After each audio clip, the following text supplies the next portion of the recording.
Donc, qui peut investir en bourse? Vous allez me dire que ça fait longtemps que je n'ai plus fait de vidéo. Où est-ce que j'étais? Ah, je te dis. Il y a des choses à faire. Donc, j'espère que vous allez bien. J'espère que tout se passe bien de votre côté. Let's go.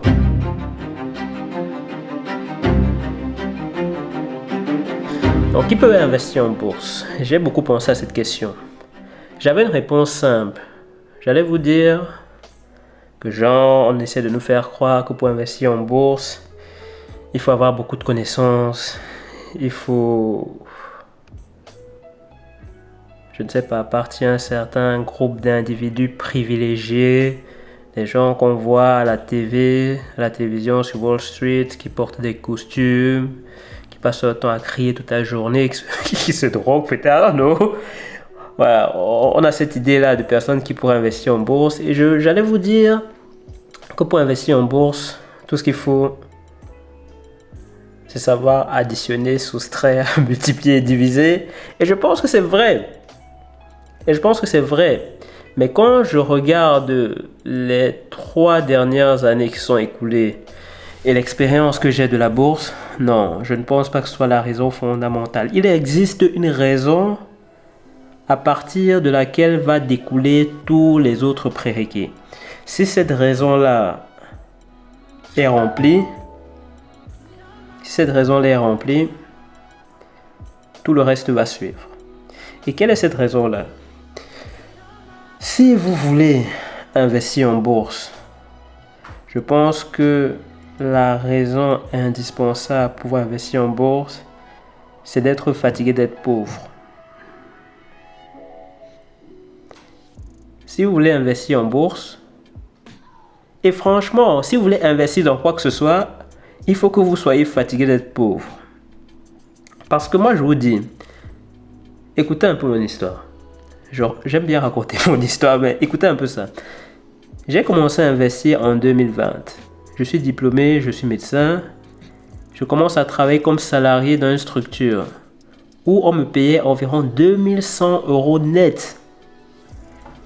Début 2020, je touche 2100 € net.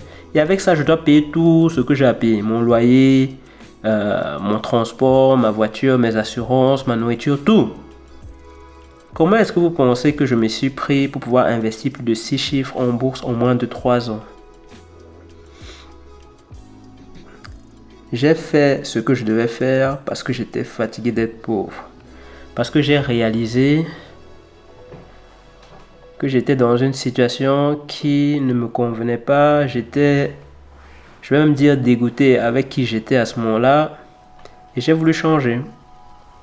Donc je pense sincèrement que si vous êtes fatigué à être pauvre, vous allez faire ce qu'il faut pour pouvoir apprendre comment investir. Peu importe l'investissement, que ce soit la bourse, l'immobilier, peu importe, un business, vous allez faire ce qu'il faut pour apprendre un investissement.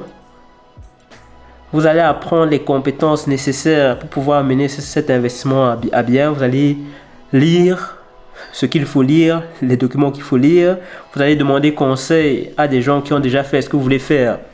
Et vous allez avoir la patience d'apprendre et de mettre en application toutes les informations que vous allez recevoir. Il y a des gens, j'ai des connaissances qui ont été diplômés en même temps que moi, qui se sont intéressés à la bourse en même temps que moi, mais qui n'ont pas le portfolio que moi j'ai en bourse. Et je ne dis même pas ça pour, to boost or something, mais c'est juste que cette fatigue avec la pauvreté, tout le monde ne l'a pas, je pense. Il y a les gens qui, voilà, qui sont contents de où ils se situent dans la vie. Et je pense que ce n'est pas une mauvaise chose, parce qu'aujourd'hui, moi aussi, je suis content où je me situe dans la vie. Franchement, je ne vais plus aller au-delà de mes limites comme ce que je faisais il y a 2 ans d'ici pour gagner, je ne sais pas, un peu plus, je sais pas, quelques milliers d'euros en plus, non. Je suis content de où je me situe aujourd'hui. Je continue à investir tout doucement, ça grandit tout doucement, je suis bien. Mais il faut savoir que tout le monde n'a pas cette rage, cette fatigue, ce désespoir devant la pauvreté? Je ne sais pas si on se comprend. Donc, franchement, je ne peux même pas vous expliquer tout ce que vous allez vivre par rapport à l'investissement en bourse. Aujourd'hui, je me rends compte que je vis encore des choses. Je vais prendre des exemples simples. Aujourd'hui, j'ai encore du mal à m'en tenir à mon plan. Donc, quand tu investis en bourse, tu as une stratégie que tu peux adapter légèrement en avançant, mais tu ne peux pas changer ta stratégie de base. Parce que vous voyez, en bourse, vous allez voir des gens qui font des bénéfices assez rapidement. Vous voyez quelqu'un qui fait 10 000 euros de bénéfices en un mois, mais il est dans les options, option plays. Je ne sais pas comment on dit ça en français. Et moi, je ne suis pas dans les options. I don't do that. That shit. I don't do that.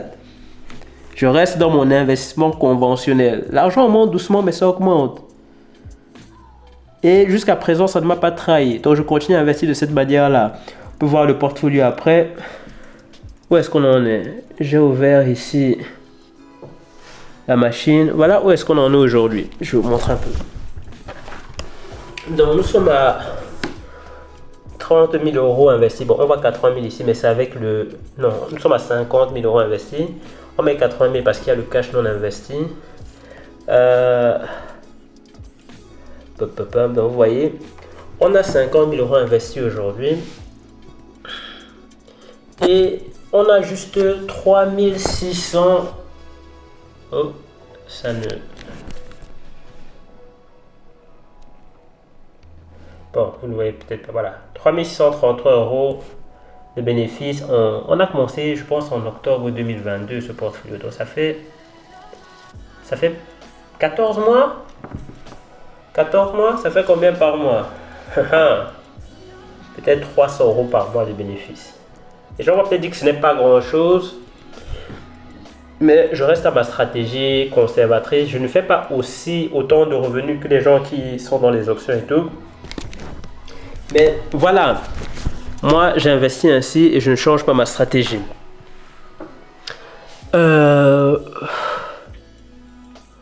Avoir des principes clairs, comme par exemple ne jamais toucher au capital. Quand on investit en bourse, on a des bénéfices. On peut gagner, je ne sais pas, quelques dizaines d'euros par là, quelques centaines d'euros par là, éventuellement quelques milliers d'euros par là en vendant des actions, en faisant des bénéfices. Ces bénéfices-là, on peut décider de les récupérer, je ne sais pas, pour acheter, je ne sais pas ce que vous voulez acheter, je ne sais pas, un iPhone, ce genre de choses. Mais il y a certaines personnes qui peuvent aller prendre le capital qui a produit ce bénéfice. Donc, si par exemple, on investit 30 000 euros et qu'on a un bénéfice, je ne sais pas moi, de 1000, 2000 euros, il ne faut jamais toucher les 30 000. Parce que les 30 000, c'est la machine qui produit l'argent. Moi, je dirais même que je ne toucherai pas les 2000 de bénéfices. Les 2000 de bénéfices, je les rajoute à la machine qui produit l'argent. Donc maintenant, au lieu de 30 000, on a 32 000 euros qui produisent l'argent. Et l'argent qu'on produit est de plus en plus important et ça se réinvestit et ça grandit. À un moment, la machine s'entretient d'elle-même. Mais un des principes, pour moi en tout cas, quand j'investis en bourse, je ne touche jamais au capital investi. Jamais.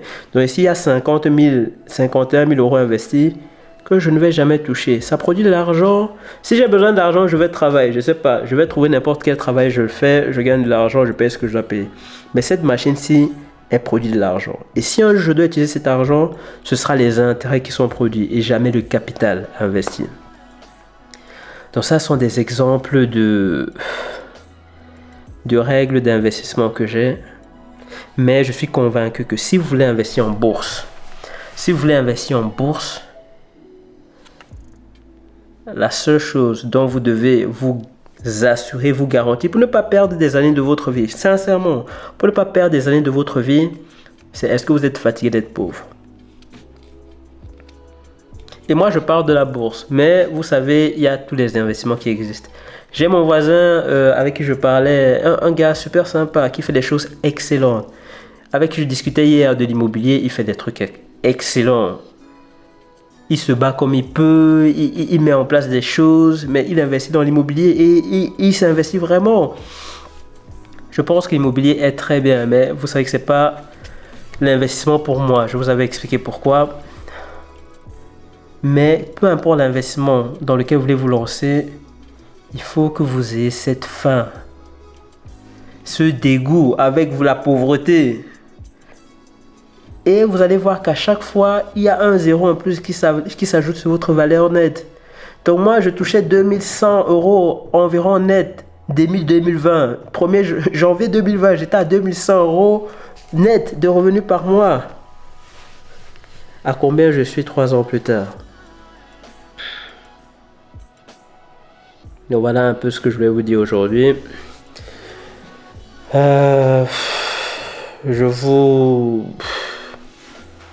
J'espère que vous allez en faire bon usage. Je ne sais pas si vous avez des questions par rapport à ça. En tout cas, moi je continue à investir. Vous pouvez continuer à jeter un coup d'œil au portfolio public. Actuellement, Pfizer nous dégoûte. Je crois qu'on a moins de 2000 euros de moins value latente sur Pfizer. Ça nous dégoûte. On est à moins 200 euros sur ExxonMobil. On va bien voir. On va bien voir, mais bon, le portefeuille continue à augmenter tout doucement. We got the top together. Si vous avez des questions, n'hésitez pas. Bye bye.